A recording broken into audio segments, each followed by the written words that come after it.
व्रत का सबसे पहला नियम, एकादशी व्रत का सबसे पहला नियम है कि आप जिस दिन व्रत करो उसके एक दिन पहले भक्ति का संचार इस हृदय में कर लो। भक्ति का संचार इस हृदय में कर लीजिए। जिस दिन आप व्रत करो, जैसे एकादशी का व्रत कर रहे हो तो दशमी के दिन शाम का समय जब आवे, रात्रि जब होने लगे, शाम का समय आवे और रात्रि का आप जब भोजन ग्रहण करो तो उस भोजन में कोई ऐसा पदार्थ ग्रहण मत करिए जिस पदार्थ के कारण आपकी एकादशी बिगड़ जाए।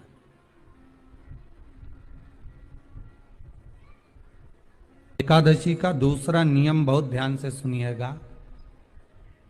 जिस दिन आपकी एकादशी का व्रत हो उस दिन प्रयास करिएगा कि अपने हाथ से किसी भी वृक्ष की कोई पत्ती टूटे ना।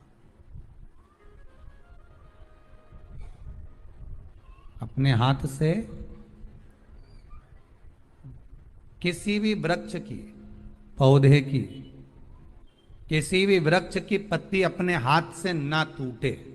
बहुत ध्यान दीजिएगा महाराज। एकादशी का ये दूसरा नियम है कि अपने हाथ से किसी पौधे की, किसी वृक्ष की, किसी डाली की कोई पत्ती टूटे ना, कोई पत्ती ना टूटे, इसका प्रयास करिए। यहां पर तीसरे नंबर का जो, चौथे नंबर का जो उपाय बताया है, उपवास करने का जो नियम बताया, उसमें वर्णन किया एकादशी के दिन अगर आपका व्रत है तो आप भूलवश भी डब्बे में रखी हुई रोटी गाय को ना देते हुए कुछ थोड़ा सा फल, फलहार, कोई केला, कोई सेब, जो आप खाते हो, अंगूर, पपीता, जो आप ग्रहण कर रहे हो, उसका थोड़ा सा भाग आप गाय को प्रदान करो। आप गाय को दीजिए।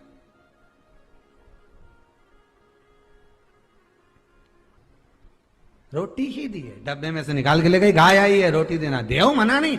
बाकी के दिन आप आपके बेटे से कह दो रोटी दिया बेटा जा, पर आप अपने हाथों से, आपका व्रत है तो आप फलाहार आप कर रहे हो तो फलाहार का ही दान गौ माता को दीजिए। पांचवा वर्णन किया चतुर्थ भाव में, बन सके जितना एकादशी के दिन भगवान का ओम नमो भगवते वासुदेवाय का जाप करें या अपने गुरु मंत्र का स्मरण करें, या जो मंत्र आपके हृदय में समाहित हो, श्री शिवाय नमस्तुभ्यम, ओम नमः शिवाय, राम कृष्ण शिव, जो मन पड़े उसका भजन करें, पर दिल से करें। जितनी देर करते बने उतना देर करें। माला पकड़ने की भी जरूरत नहीं कि माला पकड़ के बैठता हूं तो घट की जिब्या से जप लो नहीं जी, वही उतना में ही पूरा हो जाए, वही बहुत। महाराज पांचवा नियम कहा, जिस दिन आपका व्रत रहे किसी निंदक से बात ना करें। निंदक जानते हो? भाई दूज के दिन, दिवाली की जो भाई दूज होती है ना, होली दिवाली की जो दूज होती है, उनमें ऐसा गोबर का भाई दूज बनाते हैं और पास में एक चुगलखोर भी बना है और चुगलखोर के ऊपर ऐसा भाटा धर दे, एक पत्थर। अब तुम्हारे उधर रखे कि नहीं रखे हमें नहीं मालूम रहे हो, जितने आस्था पे सुन रहे हो, पर हमारे इधर तो ऐसा रहता है, गोबर का भाई बहन बनाए और उसकी पूजन करे, उसके पास में एक गोबर का चुगल चोर भी बनाए, उसके ऊपर भाटा धर। कथा वर्णन कर रही है, निंदक से बात ना करें। मान लो किसी ने आकर आपको निंदा कर भी दी तो तुरंत सूर्य नारायण भगवान का दर्शन करें और 3 बार उनका दर्शन कर कर नेत्र बंद करें, तब जाकर वो निंदा जो अंदर गई है, अंदर पवित्रता प्रदान करेगी, तब जाकर एकादशी का व्रत लगेगा। पहले तो प्रयास करो, अगर जो निंदा करने आता है ना तो उसको उस दिन एकादशी वाले दिन दरवाजे पे लिख दो कि चुगल चोर। फिर कहा जीव की हत्या ना करे। अगला नियम है, अपने द्वारा जीव की हत्या ना हो, प्रयास करना किसी को कष्ट ना दिया। 18 नियम में से एक नियम और, प्रयास करिएगा एकादशी जब भी करें तो द्वादशी से जुड़ी हुई करें, दसवीं से जुड़ी हुई एकादशी कम करें। जो वैष्णवों की एकादशी कौन सी होती है? जो एकादशी द्वादशी से जुड़ी हो, दसवीं से नहीं। दसवीं से जुड़ी हुई एकादशी व्रत कहलाती है और द्वादशी से जुड़ी हुई एकादशी पुण्य फल प्रदान कर कर वैष्णवों को भगवान के चरण में छोड़ आती है। इसलिए एकादशी द्वादशी से जुड़ी हुई होना चाहिए। वैष्णव एकादशी। फिर अगला वर्णन किया गया। महाराज शास्त्र कहता है, अगला वर्णन जो किया गया उसमें बताया,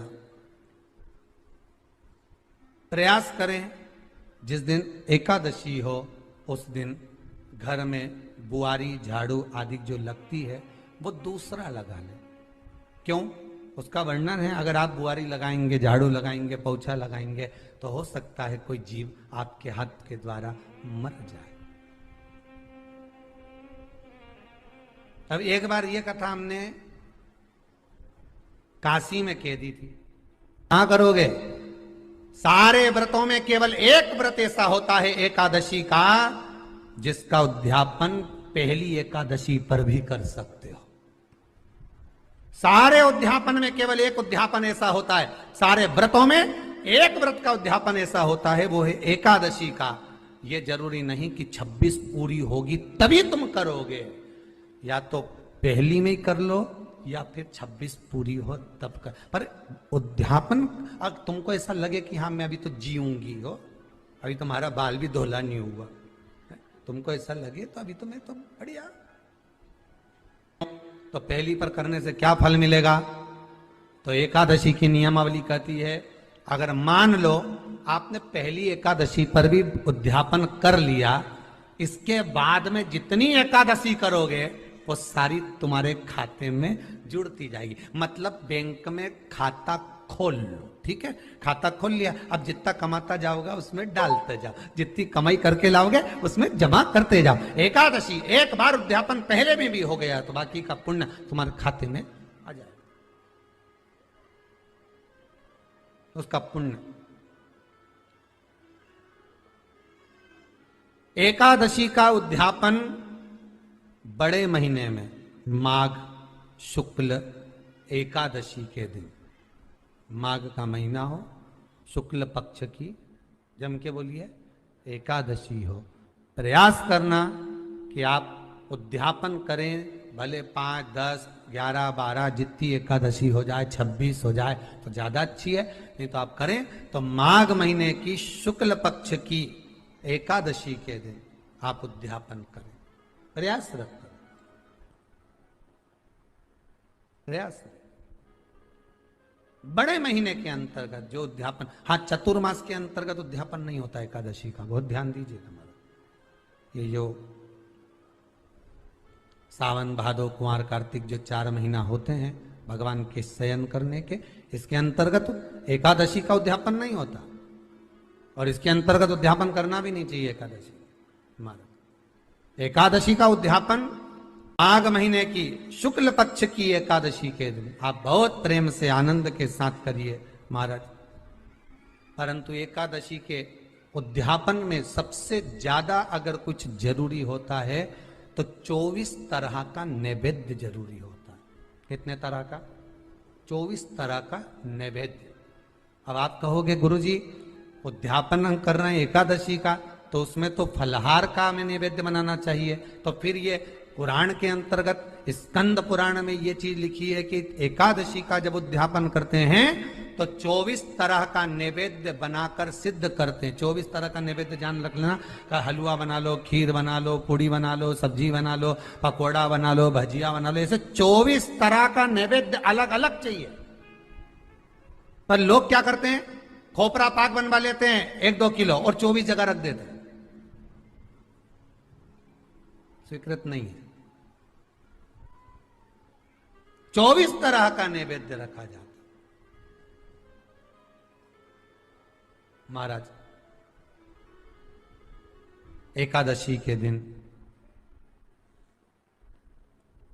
भगवान का पूजन का पूरी तैयारी कर कर मंडल आदि बनवाकर विद्वान ब्राह्मण को बुलाकर कर्मकांडी ब्राह्मण को बुलाकर जो भगवत सेवा में एकादशी का उद्यापन कराए उन ब्राह्मण के चरणों को नमन कर कर प्रणाम कर कर एकादशी का पूजन करवाइए और उस मंडल की पूजन कराकर हवन द्वादशी को कराइए। एकादशी को हवन नहीं, एकादशी के उद्यापन का जो हवन होता है वो द्वादशी को।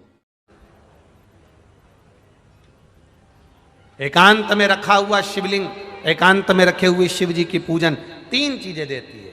पहला, हमारी उम्र बढ़ाती है। दूसरा, बड़ी बीमारी शरीर में एकांत का शिवलिंग कभी नहीं आने देता। और तीसरा, हमारे जीवन में कभी वैभव की, सत्ता की और लक्ष्मी की कमी नहीं आने देता। ये एकांतेश्वर।